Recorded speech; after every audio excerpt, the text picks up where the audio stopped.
I cannot say enough about the quality of this guitar. Let's start with the cons, just in case one of those cons is a no-go for you. I do not consider the size to be a con. I understand that, you know, some people like bigger guitars and some people like smaller guitars.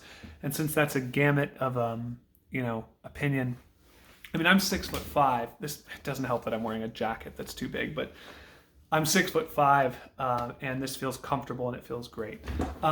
So the first thing is their neck dive. Yes. Let me show you. Right?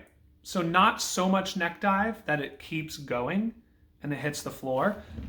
And also not so much neck dive that when you're holding it, it starts to move in your hands. The touch, the simple touch alone of your hand on the neck is enough to counterbalance it. And when you've got a strap on, it doesn't even matter. You know, you can see it stays like that all day. But, you know, it could be something you're really sensitive to. The other thing, single coils, P90s, right? Let's see if they do what all single coils do or not. Can you hear that? Let me turn my Princeton from 3 to 4. That's the bridge pickup. That's both pickups. That is the neck pickup. Now, like all single coils, this spot, which means probably what, right here? Yeah. Like all single coils, there will be 2 spots where that hum will be kind of canceled. Now, the thing I found about this hum, there's 2 ways to go around it. One, you just kind of bring your volume knob down a little bit. Does that sacrifice a bit of treble? Yes. Can you compensate for that with other pedals or amp settings? Maybe. The other thing is just that while you're playing, you don't really notice it.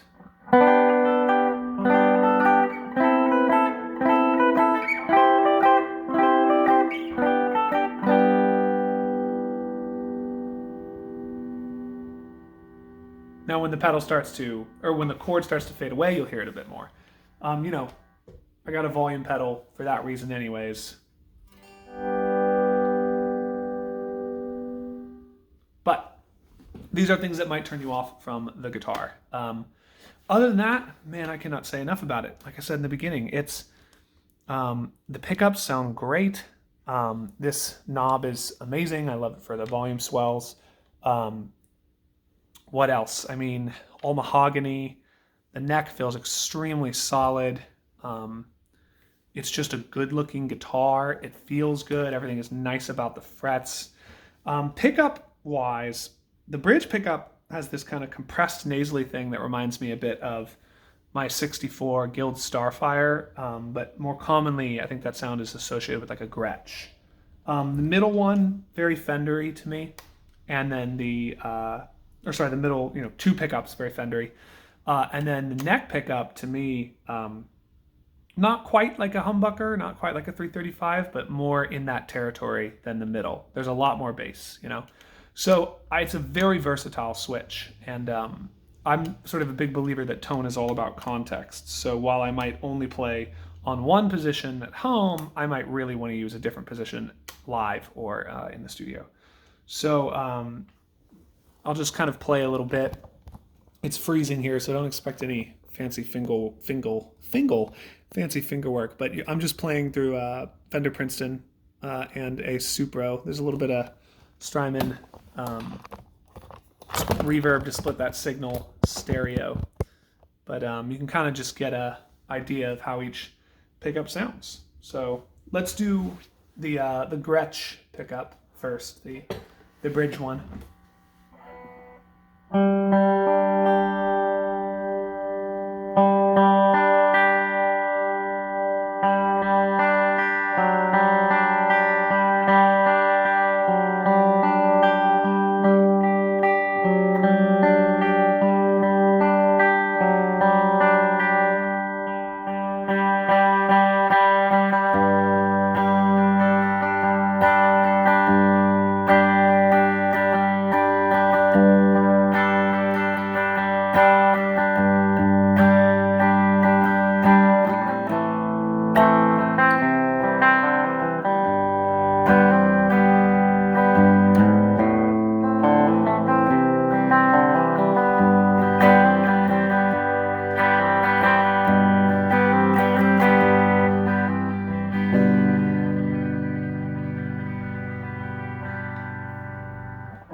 Now,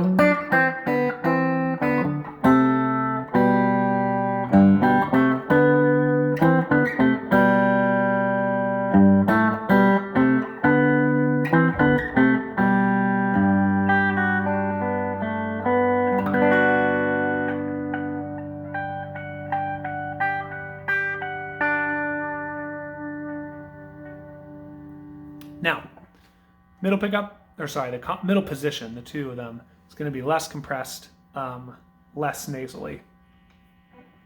For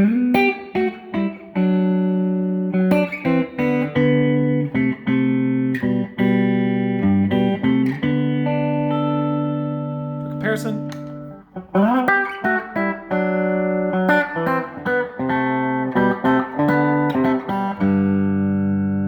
back to the middle.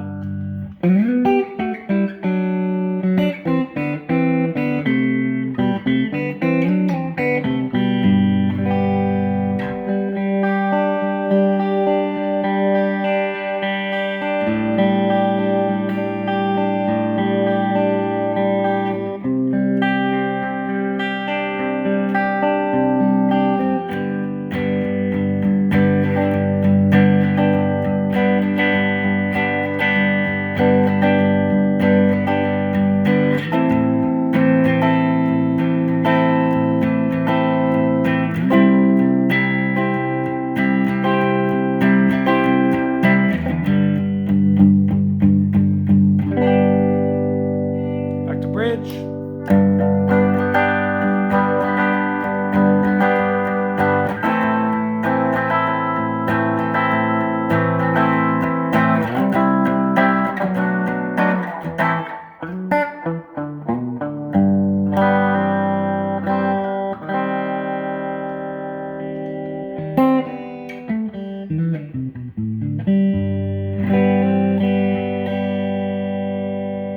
And then finally, our neck pickup.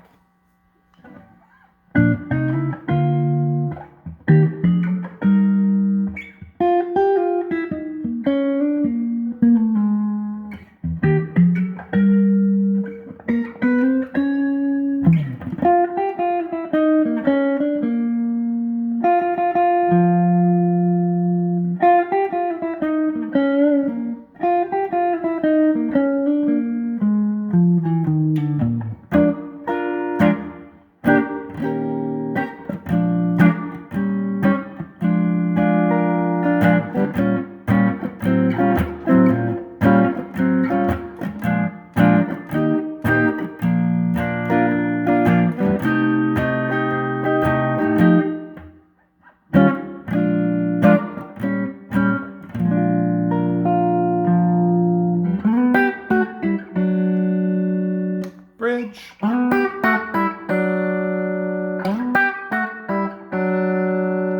Middle.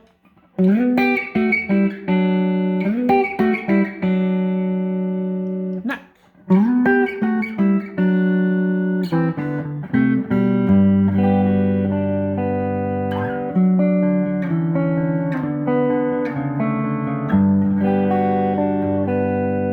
A lot of bottom end on that one.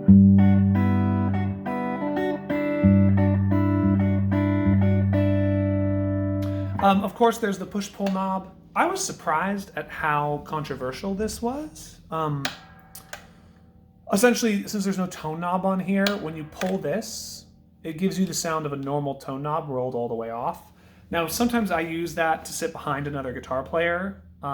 Sometimes I use that playing with a vocalist, and I'm talking not on this, but on other guitars. Sometimes I'll roll my tone knob near all the way down because it just gives you a different flavor of guitar. I understand in isolation it might be kind of a weird noise, when you're playing like...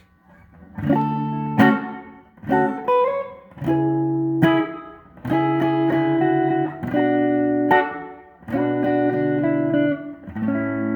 then all of a sudden...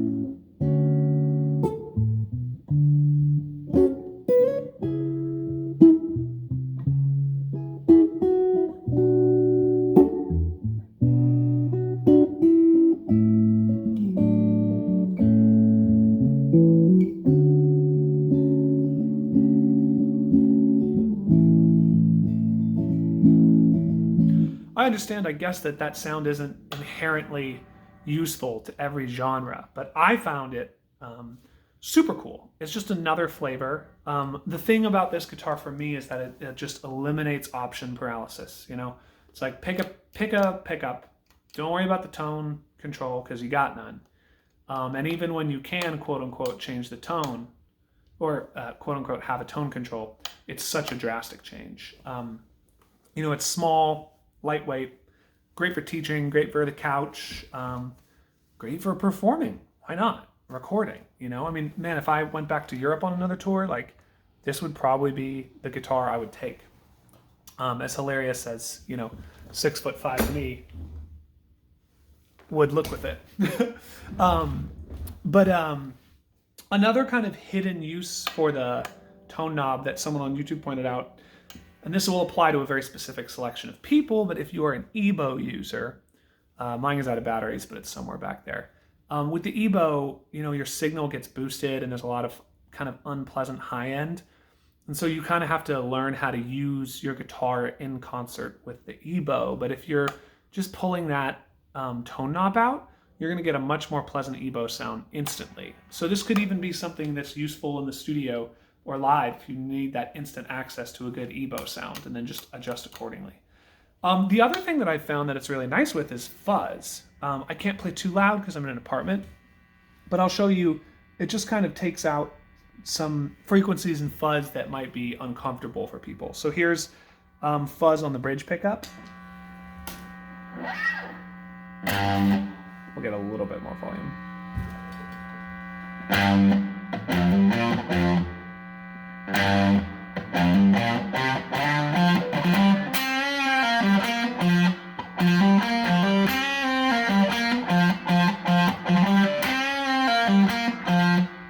Push pull.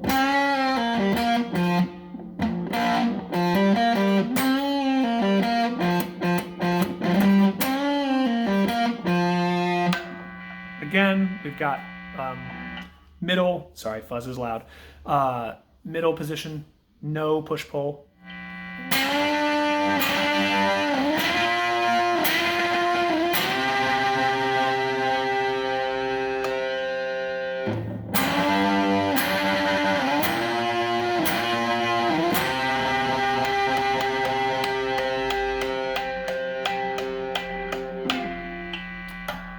Neck position, no pull.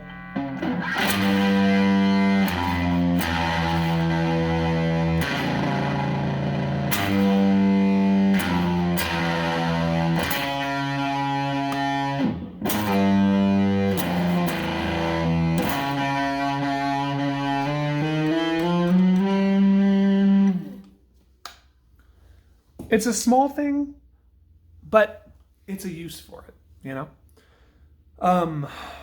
What else?